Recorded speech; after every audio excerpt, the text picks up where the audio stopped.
What's another trial? Who are the claimants? Call Mr. and Mrs. Lineker. Mr. and Mrs. Lineker? It's on a football theme. I'm very much hoping that Gary Lineker's parents are coming up. We'll find out.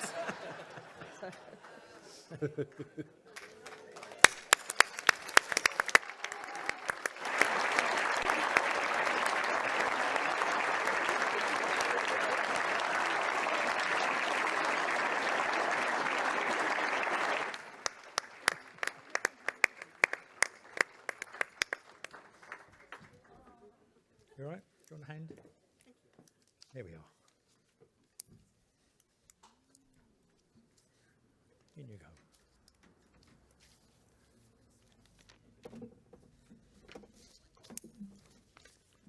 Okay. Right, you raise your right hands. Say after me. I swear that the evidence I shall give I swear that the evidence I shall give shall be the truth, shall be the truth, the whole truth, the whole truth, and nothing but the truth, and nothing but the truth, in accordance with the ancient Flitch law. in accordance with the ancient Flitch law. That's it. In this trial, who appears for the claimants? My lord, I appear for the claimants, and my learned friend, Miss Sadie Nine, with me. And Miss Sadie Nine, you are on a yellow card. And who appears for the bacon?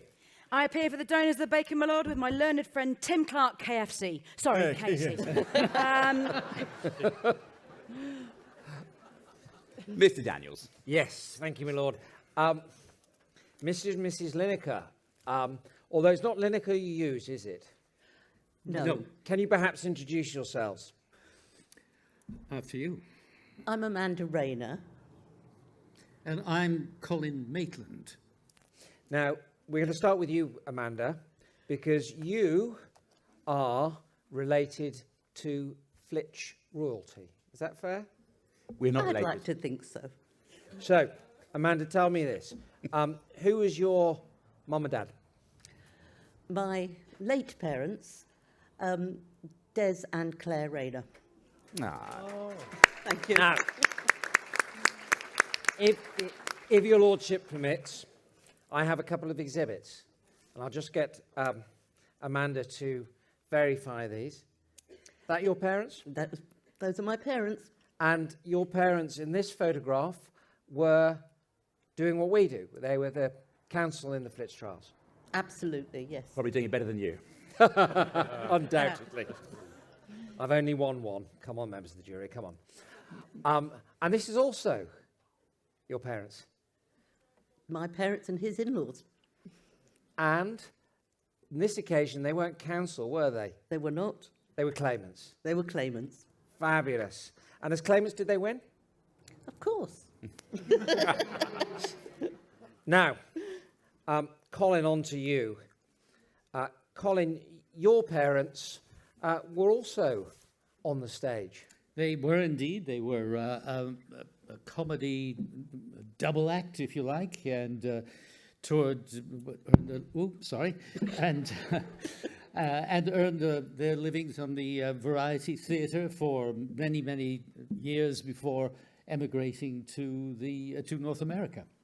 Fabulous. And you as an actor, Little Bird told me, in fact, it was you, told me you were not only in the Dirty Dozen, but you were one of the Dirty Dozen. I was indeed, yeah. I was probably the least significant of the Dirty Dozen, I think. I occasionally got to mumble a few words or shout something indistinguishable, but other than that, I didn't have a big part, but I was there, and I was one of the dozen. Fabulous. Wow. I mean, Photographs later. Dirty Dozen is a film, is it, rather than the jury? Yes. Yes. It's like a TikTok, but much longer. Okay. And to take a further step up, I think you were the voice of God as well. On occasion, yes. Generally working for my wife here. The pay is lousy, but the home comforts are wonderful. Oh, wonderful. And yes, when she has arranged or produced an event, I have been the voice of God that is never seen but only heard afterwards, only heard during the course of the event. And he does get paid. If you can call it that, yes. Amanda, tell us a little bit about how you two met. We were set up on a blind date. We were meant to be going to the theatre with mutual friends who suddenly decided they couldn't make it. And I'm not saying our friends are induce fear, but they do. And independently, we both decided we should probably go ahead with the date because we'd never hear the end of it. Absolutely. And we're very glad we did. Yeah, we are. And just to put the cherry on the very top of that particular cake, you got engaged in a particularly romantic way. Can you help us with that? Well, this would be several years ago, and I had a medical condition with my heart and was having problems, and they said, no, we've got to rush you into hospital, and you're going to have a bypass. So this is all in the space of a very few days. So I went into a hospital and had a triple heart bypass, and I eventually came to, as they say, down in the recovery room. This would be about 2 o'clock in the morning, I think, with a damn great tube sticking down my throat and a machine still breathing for me. And first good news was I was still alive, but I couldn't tell any more than that. And next morning, Amanda came to see me and was very glad, I hope, to see that I was alive. I'm going to give something away here. You can never forgive me for this, but Amanda had always been slightly more keen on marriage than I was. I was a sort of determined anti-marriage person. And Amanda had proposed to me on several occasions, usually in leap years, and I'd always managed to find some excuse to say no.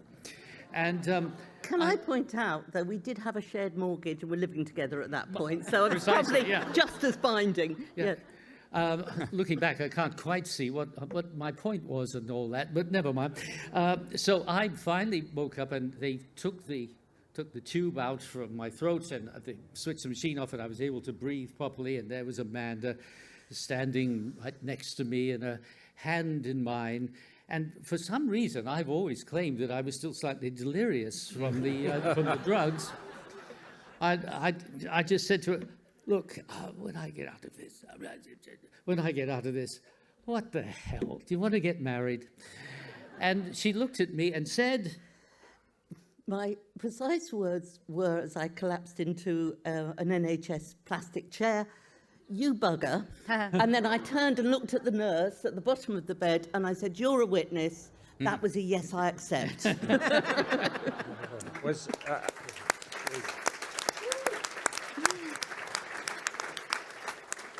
Amanda, was that before or after you checked the life insurance policy? I didn't have to. I knew I wanted to marry him. You have one wonderful daughter together. We do. Aged 18. What's her name? It's Stephanie.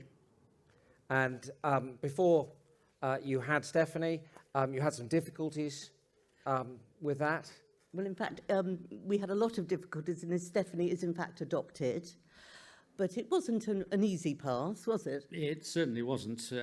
We had treatment, the IVF, and which went on for a long time. And my most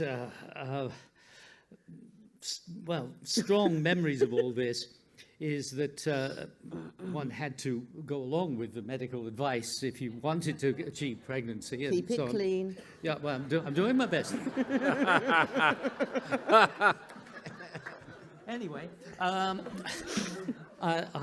was at, I can remember the times that I was working with the BBC at the time for the World Service, and occasionally you had to do night shifts, which I always hated. And so I would come home for about 7 o'clock in the morning after doing a 12-hour night shift broadcasting, tired and absolutely, almost completely zonked is the most accurate word I can think of. And I'd come in the house and there would be Amanda at the top of the stairs. With a thermometer. With a thermometer, in her she'd be hand. saying, Cole, now. It was awful. I cannot describe to you my lack of enthusiasm. But she had the perfect answer. She always used to say, "It's all right, Cole. You lie there and I'll do the rest."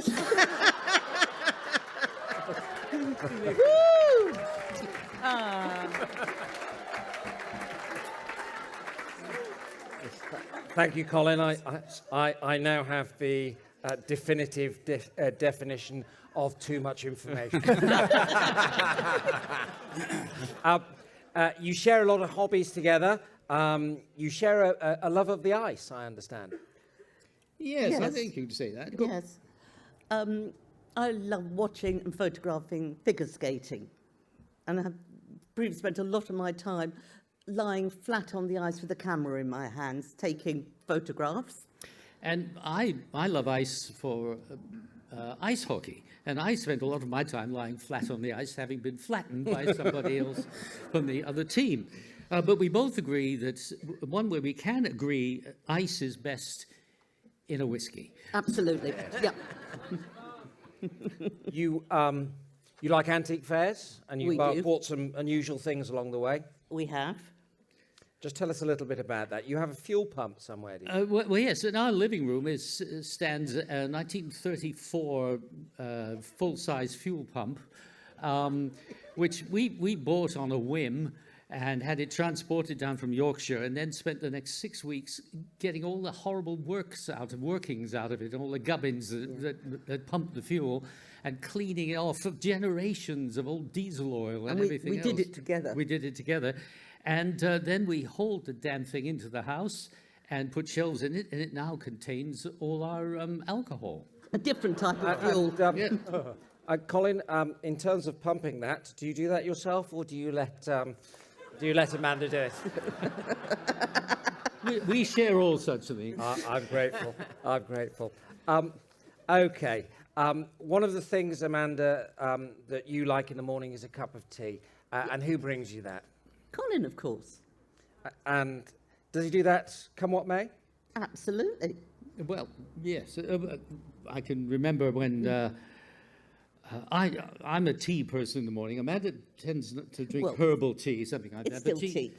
And it was my habit to take her up a cup of tea in the morning. And I had fallen over taking our daughter to school in the middle of winter on an icy tree root, and fractured my ankle and dislocated it. So I was eventually allowed home in a cast and so on. And I thought, well, there goes that. But I thought, no, I'm not going to be defeated.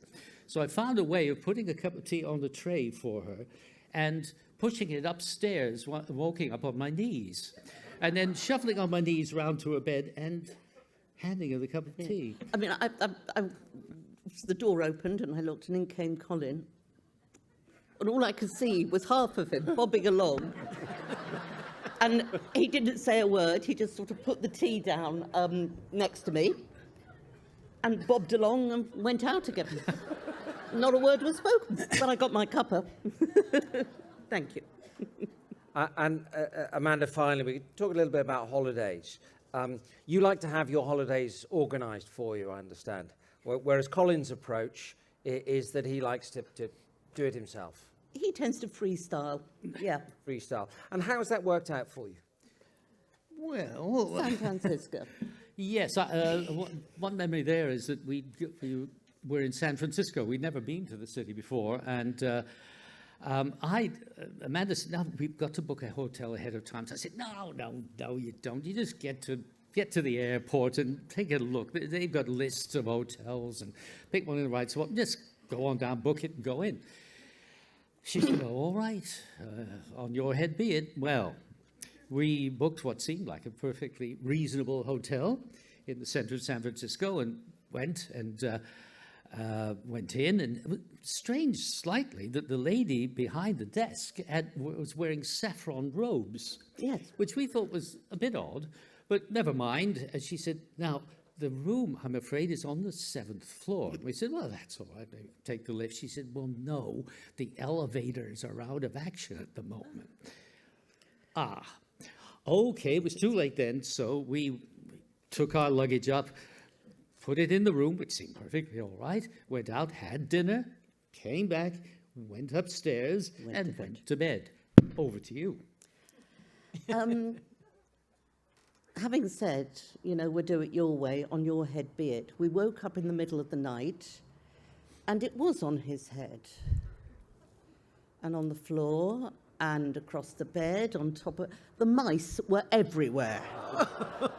Dozens and dozens of mice. I've never seen anything like it. It was unbelievable. Yeah. Did you subsequently find out why there were so many? We did. We went down the next morning and said, well, we're leaving. I mean, we can't have that. I mean, all the mice. She said, I'm really sorry about that. She said, you see, we're cleaning the top floors, overhauling them, refurbishing them, and all the mice, of course, escape downwards and go to the lower floors. We said, well, why don't you just kill the mice? She said, well, we can't because we're the Northern California Buddhist Association, and we don't believe in killing any of God's creatures. So the mice you just have to live with them. We thought, no. Well, we lived somewhere else after that. Yes, and when we then went a couple of blocks down, found another hotel, and Colin sort of said, well, you'll never guess what happened. And she said, oh, you've just come from the hotel up the road. Yeah. Trust me, we don't have mice, we don't have roaches, we don't have anything. Oh, thank God. Goodness. And Colin and Amanda, how long have you been married now? Nearly 18 years.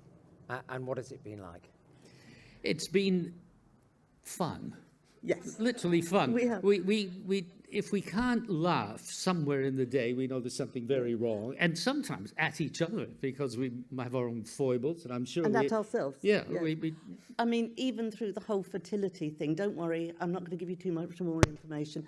We found after the most grueling days, and some of them are grueling, we still would end up giggling over something so ridiculous and so silly as part of the process. Some people, you hear of it, that sort of thing pushing them apart, but it didn't, did it? We were in it together. Yeah, and I certainly have never regretted it. Good, me neither. Oh, fabulous.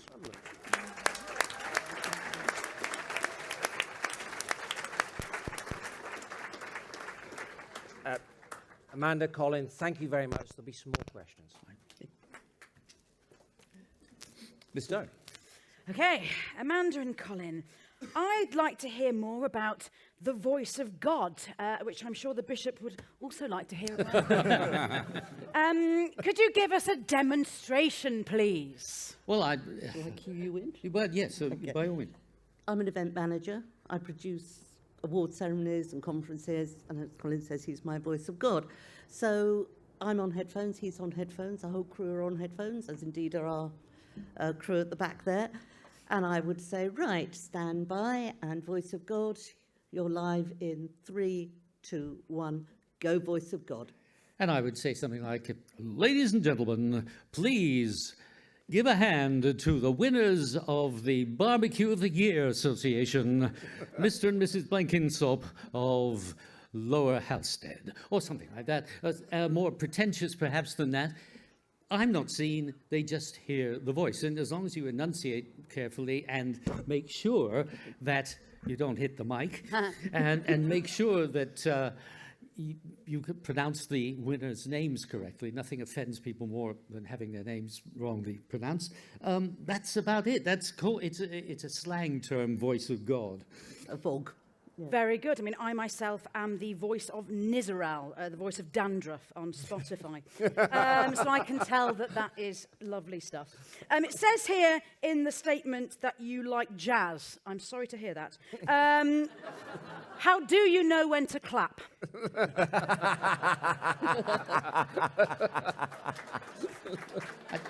I try to do it on the first and third beats. You clap on 1 and 3. 1 and 3. Monsters. Everybody knows that you clap on 2 and 4.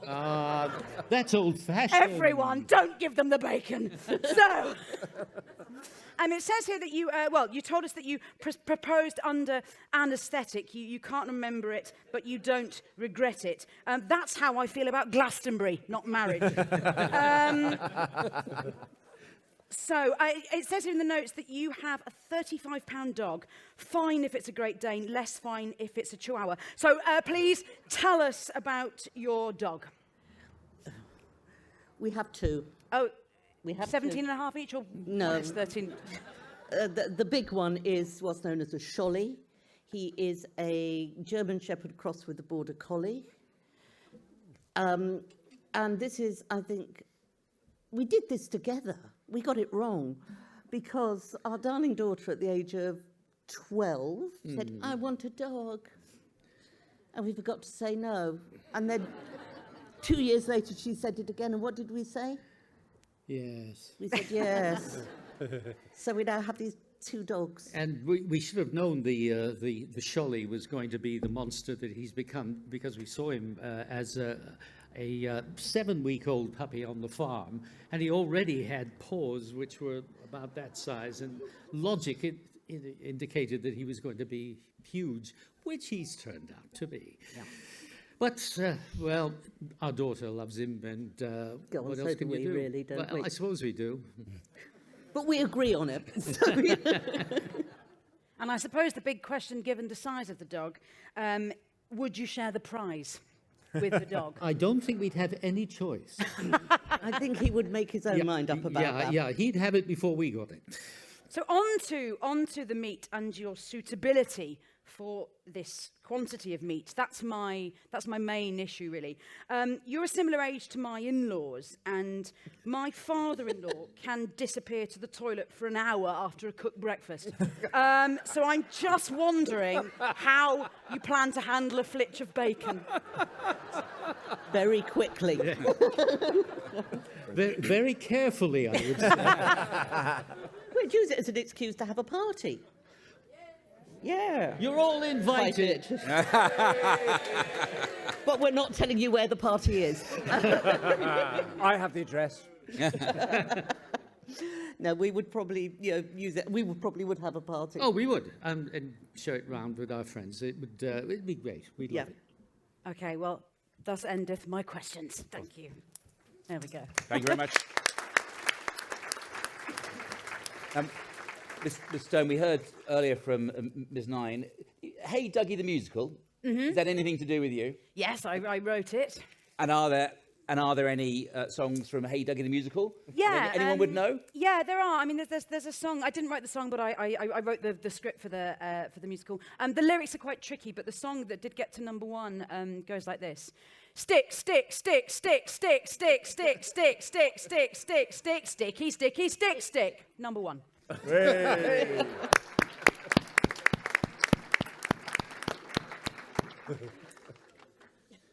Mr. Clark? My lord. Further intelligence, I'm afraid. I've been liaising with Essex. Over here, sir. Yes. I was deep undercover trying to find this person. And my colleague is deep undercover over on the other side there, and Adam. We've had intelligence that there is somebody in here that's purporting to be the Police, Fire and Crime Commissioner with a view to nobbling the jury to increase the crime convictions.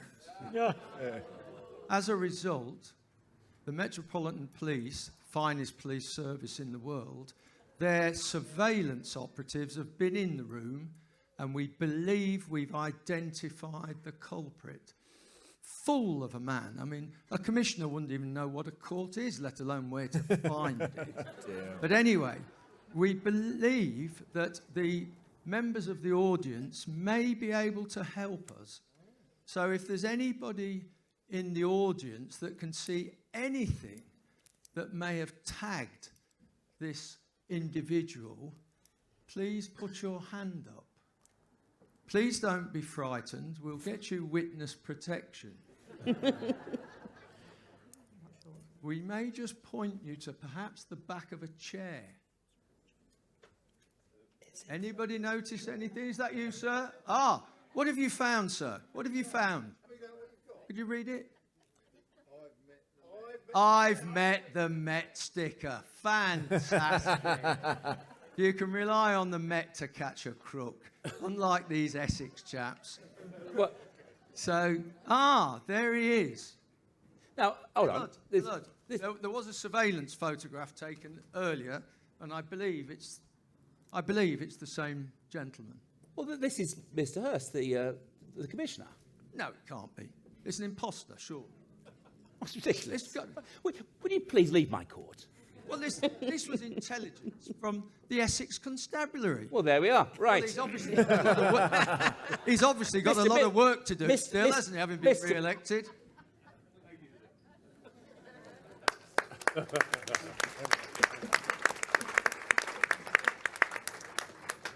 Mr. Clark, I do apologise. That's all right.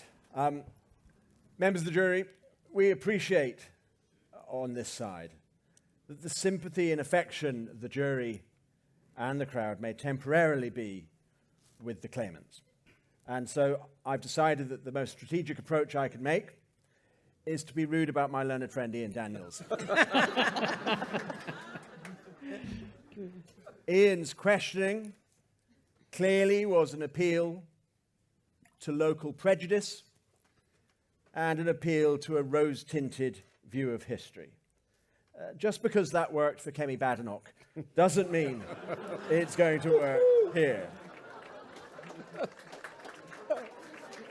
Oh, bit of little local humour. So Ian, as you may have read on the brochure, is a civil barrister, whilst I deal with fun stuff including blood splatter and DNA and gunshot residue. Ian has the great fun of representing one insurance company against another. But is he happy in his much larger houses than mine? Yes. We've heard, haven't we, his holy, irreligious approach to Roger the Bishop. And we've got to stop that sort of bashing the bishop, don't we? When we could have had fun with Roger the police commissioner, as I understand it. So, and I'm very grateful to my source of information for that one. So, reasons why you should find for the donors of the bacon. Firstly, one might say that a triple bypass is a warning sign that one shouldn't eat half a pig.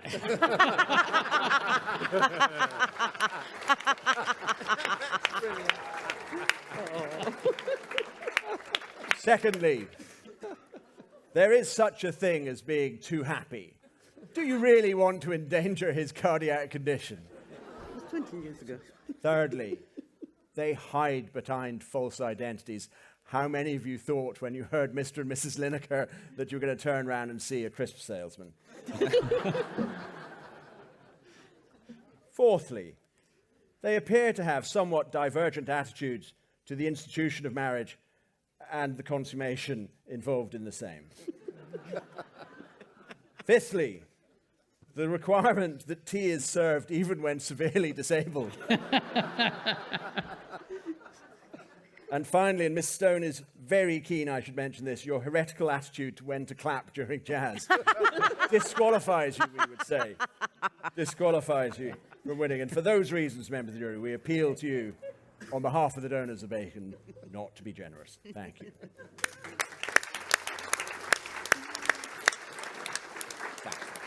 Ms. Nine. Thank you.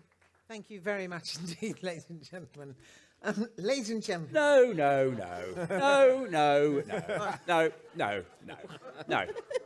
It's like with my children. No, we're not having that.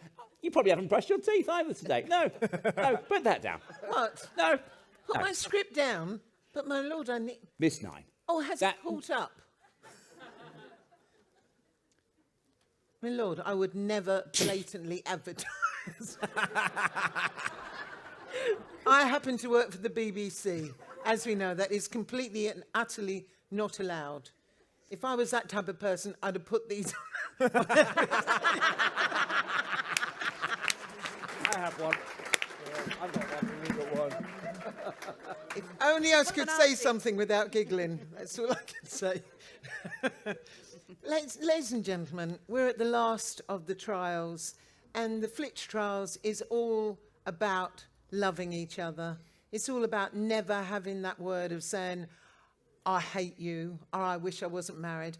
Alan and I must be honest, at times, we could never do this because we have ring rows where we say, when this comes off, we're finished. And it's nearly off, it's nearly off. And that's our ring rows we have. And that's it. And we haven't done that because we've excuse me, just a second, get organised here. And that's what we do. And to hear these lovely, it just makes me think that love is all around us. And I just wonder if I can take a moment and ask all of you to turn to the person on your right, Roger, turn to the person on your right and say, hello, how are you? Just take a moment, just do that. How are you? Oh, I'm fine. Hello, how are you? How are you? Hello. Oh, We're doing well. Hello. isn't that lovely? Now, turn back to that person on your left and say, mind your own business.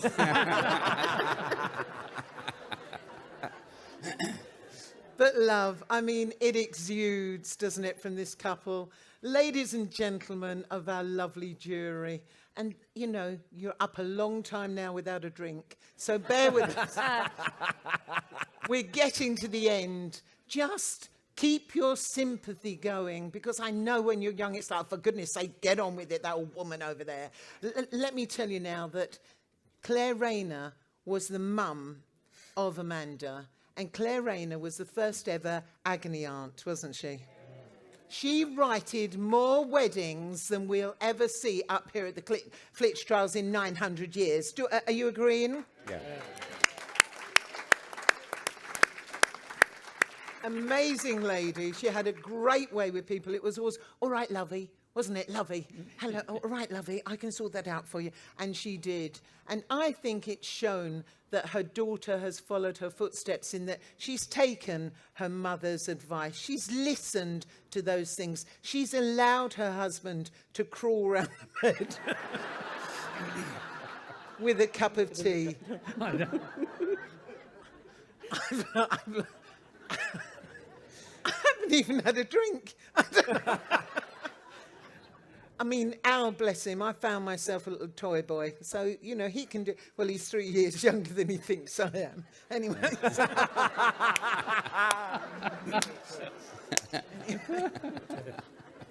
So please be kind in your heart, because they've been through it. And to adopt a child, I just have to say to you, with all the children in the world that haven't got love, I think it's the most wonderful thing to do. And you did it because you had difficulties, I know, but that was meant to be, obviously, and you adore your little girl. And how much would that little girl enjoy a bacon sandwich from the Flitch? She would. And finally, because I see some of the youngsters are now falling asleep, finally... I don't blame you. We're all heading to the Saracen's Head. Finally, now I did write actually something down. This is the first time, and I'll tell you what, I have to actually do it off the top of my head.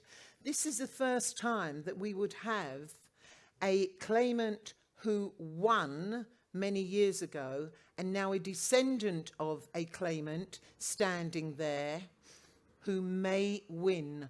I lay it on your hearts, ladies and gentlemen, the jury. Don't let us down.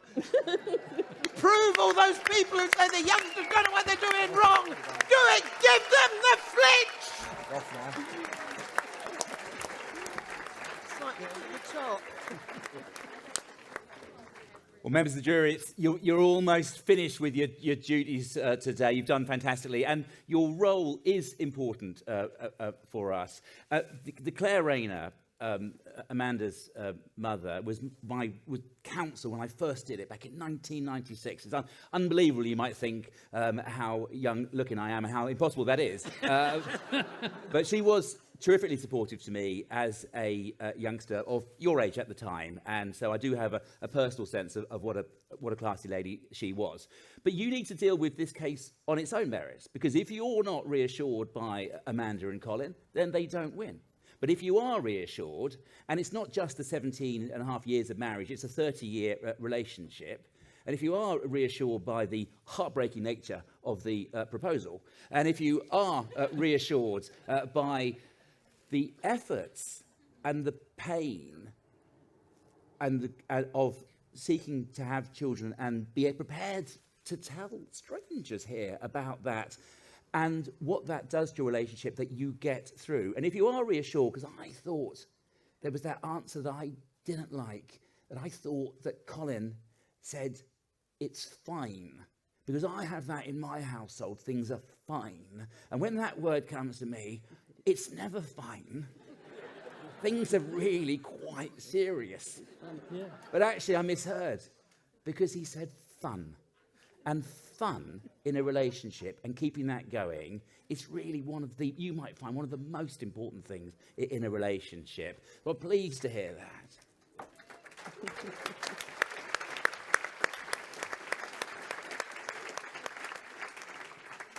And if you can then get through those issues and get through being in a mouse, one of the most horrible descriptions of mouse-infested hotel room, and continue, then you probably are doing well. The only issue that I have, it's written down here, called Mr. and Mrs. Lineker, one of them is called Rayner, the other one's called Maitland. We never got to the bottom of that. I don't think it should be held against them for that. And the issue, they've got a dog there, which they obviously have. I've brought my dog. Well, our dogs come down from Yorkshire. Toffee, the Cocker Spaniel, in your programmes, came down to win Dunmow's dog show. And yeah, he came down to win. He wouldn't have come 5 hours to come to a competition and not win it. And category that he was entered into, the dog you would most want to take home. Yeah. And he didn't win it. Local Dunmow justice. There'll be some Dunmow dogs won it. We've got to take him home now. We're upset about that, but it's not necessarily on the point of one. One of the things, when you've got an opportunity in the platform, you should certainly abuse it, in my view. Very upset, because he's lost a number of competitions that has old Toffee. Oh, if Toffee's there, you bring him in. So, Toffee, where's Toffee? Hey. Oh, it's Toffee's not come. We're going to see if we can show you Toffee before we finish this. You won't be guided by me because you haven't listened to a word I've said all day, so I should stop, but it would be lovely to finish this off in the correct way. So in a moment, I am going to ask you to retire to consider your verdict. All right. Call the jury keepers. Oh, they're coming the other way this time.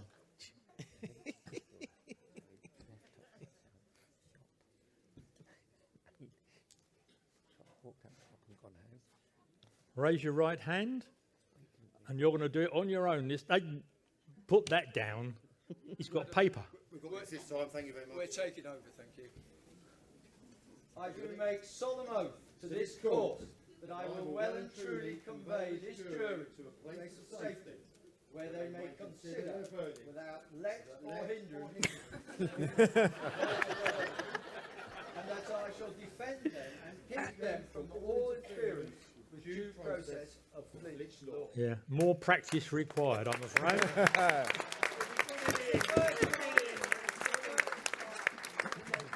Right, let's go.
Now, filthy, are they looking at us or not?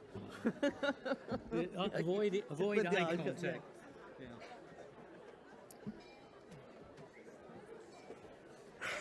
All rise. Let's go.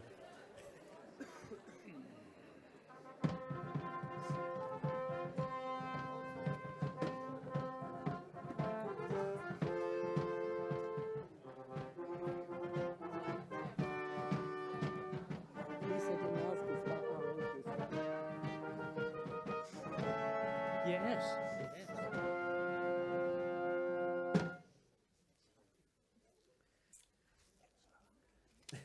Last time I was able to make it up.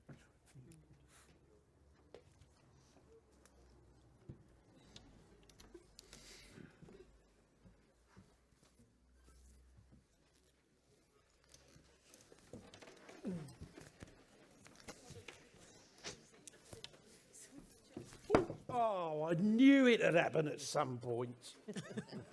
Sorry. If you knew it would happen, why did you do it? Good answer, though. Was it Good good answer. answer? Great answer. Don't have a go at me. I lent you my pen earlier. We have a verdict. We thank you. Always grateful for that. Do we have a verdict? Will the foreman please rise? Thank you. Members of the jury, are you agreed upon your verdict? Correct. Would it not be a good time to do the raffle? Yes. Yep. Sorry, I'm still standing. Prolong the agony. Oh, here it comes.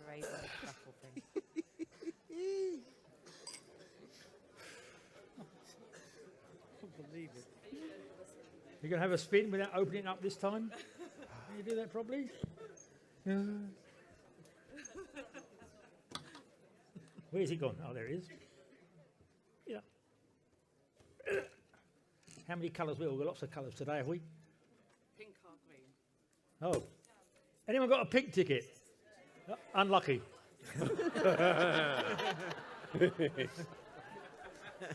It's a green ticket. 138. 138 on the green. Hey. Where is it? Up the back. No, No one want it? no, they're coming. Right at the back. Right to the back. Obviously. Oh, yes.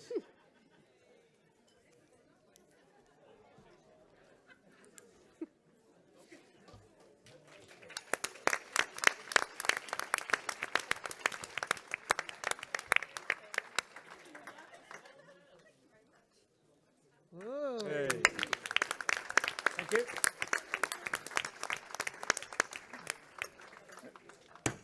Now, these events don't plan themselves. So there is an exceptionally busy committee that organises this. And I think now all the committee are going to come up and have a group photograph taken. Hey! Before we do that, His Majesty's Deputy Lieutenant, High Sheriff of Essex, Police, Fire and Crime Commissioner, Chairman of Uttlesford District Council and Mayor of Great Dunmow, ladies and gentlemen, could I please invite the High Sheriff of Essex to the stage? Oh, God.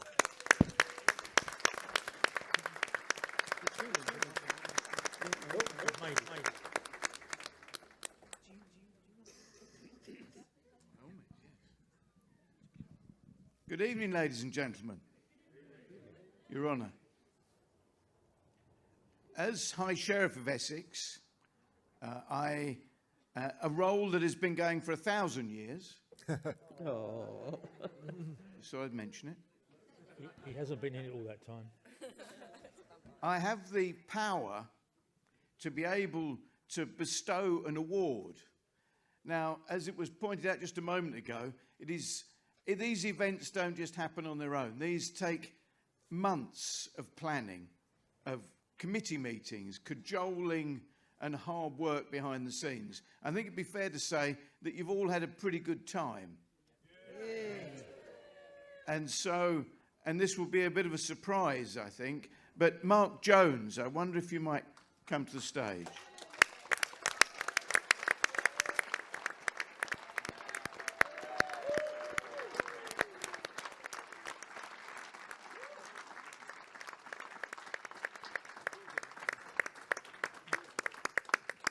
Now, Mark, 32 years you've been at this, haven't you? I was a bit younger when I started.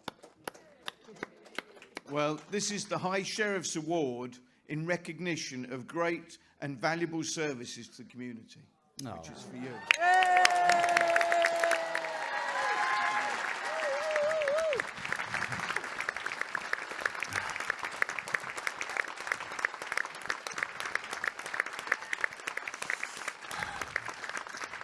Thank you very much, everybody. 32 years ago, I think probably I was still this high at that stage. So, but what I would say is over those 32 years, what this event does show you is the value of teamwork. In all honesty, my committee have made my life easy this time. Every time you ask them to do something, I never get the answer no. We always find ways to find it. And even this last day or two, you can imagine there's a few stressful things that occur at times.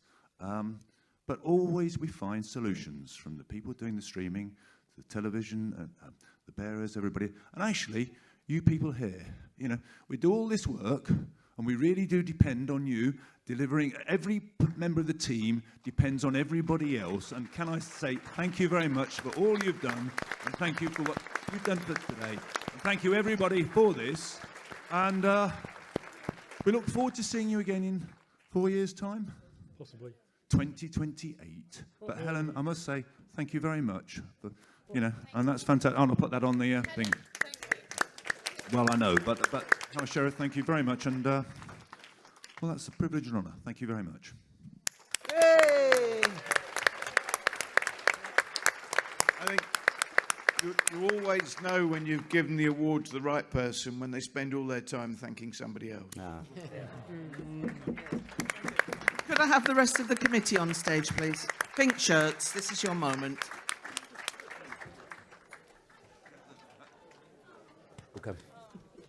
We will come to you. Oh, we're fine. This is important. We won't worry about the verdict. Should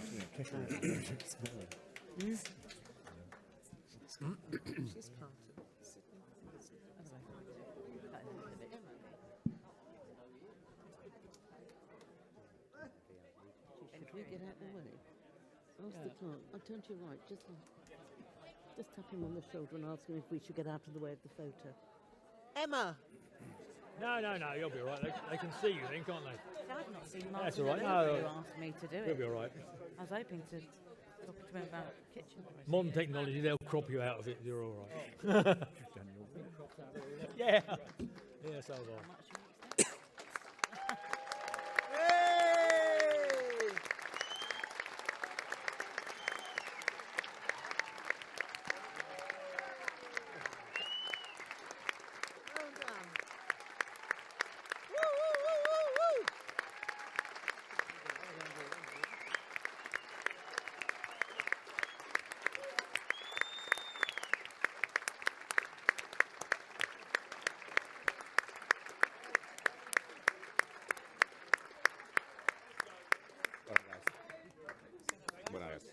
Would you like to continue now, my lord? Well done. There we go. You don't.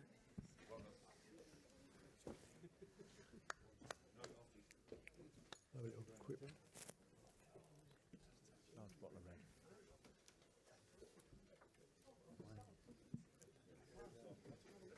Do I look like I can? Wish it was.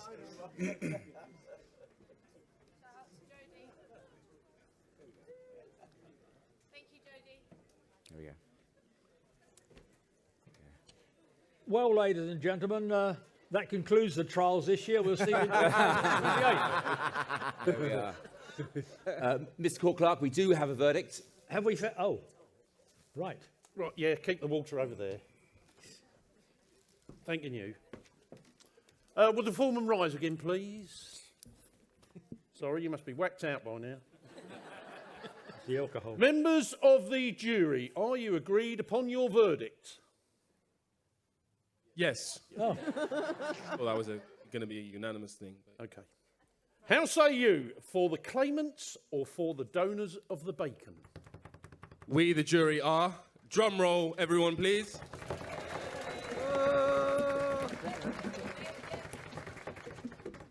We are in favour of the claimants. And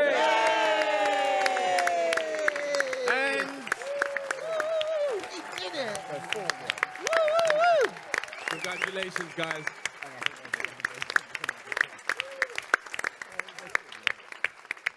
We all want to do a big shout out to Helen as well. So can we all give a big round of applause again for Helen for bringing us all together?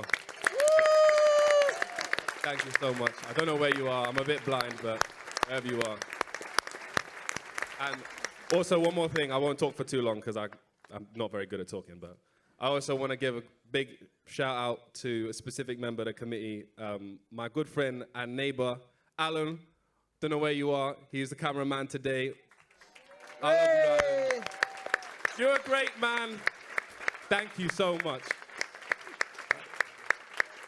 Thank you very much. You're slightly big up your part. Thank you very much.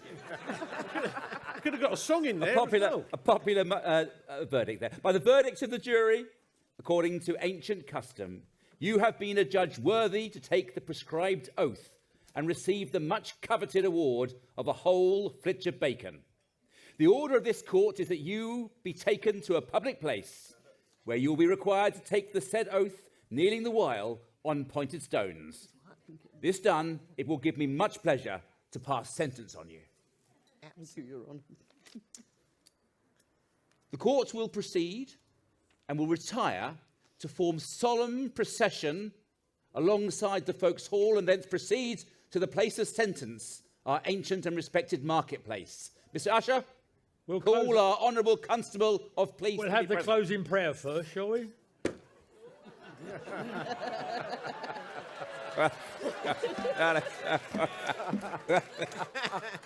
It's been a long day. Before that, we'll have the closing prayer. Let us pray. In Austin, Texas, there is a famous phrase, keep Austin weird, they say. But Austin, your game you'll have to raise to compete with Dunmow today. But amidst this madness, dear Lord Jesus, as we do our duties dutifully, as God looks down from heaven and sees us, may he bless us beautifully. And God, you are our celestial agony aunt, like the blessed Claire Rayner. Help us to change what we can, accept what we can't, and make life's madness a bit saner. Amen. Amen.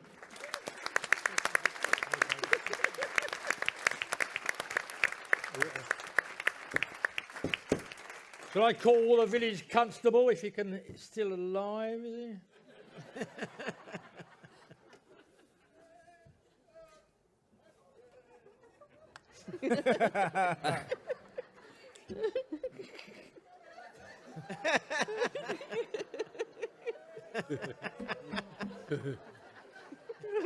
I don't know why we have him.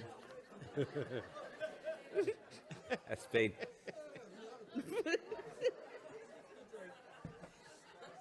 Constable, it's been a long day, but will you please clear the King's Highway and make it safe for the orderly passage of this court to our ancient marketplace? I dread that.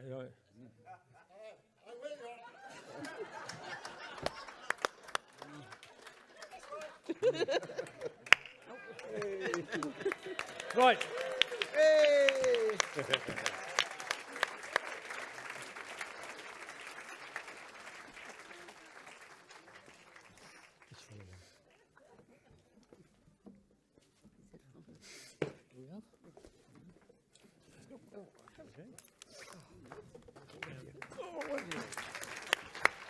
What a lot of fun. There we go.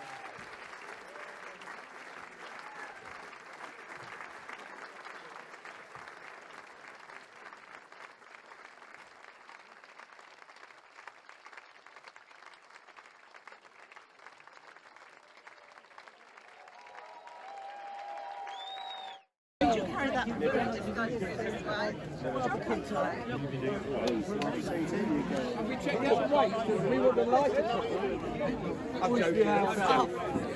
for taking much less time than last. We've got 2 couples going in the chair, haven't we? Better find the other ones as well.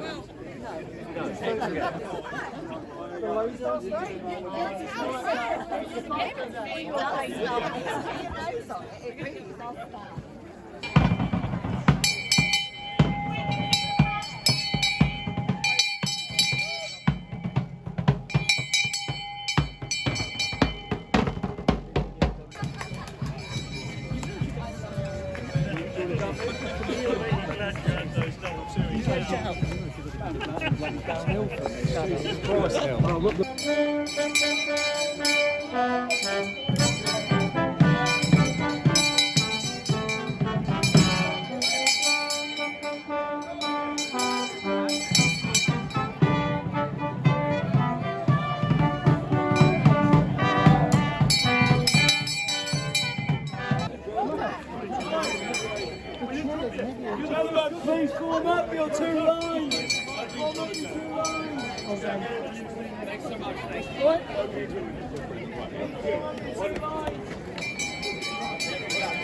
done, girls. Well done, young man. Well done. Give them up. Well done, Beck. Gabby. Well, ladies. Well done.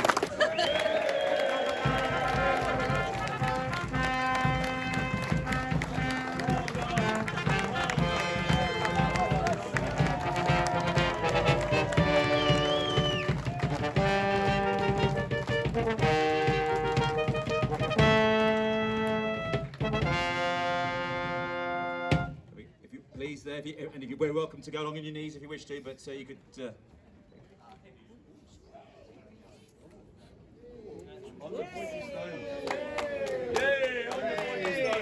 Never in doubt. Mr. and Mrs. Lineker, you shall swear by custom of confession that you ne'er made nuptial transgression, nor since you were married man and wife, by household brawls or contentious strife, or otherwise at bed or at board, offended each other in deed or word, or in a 12-month and a day, repented not in thought any way, or since the parish clerk said Amen, wished yourselves unmarried again, but continue true and in desire, as when you joined hands in holy choir. I swear. I swear.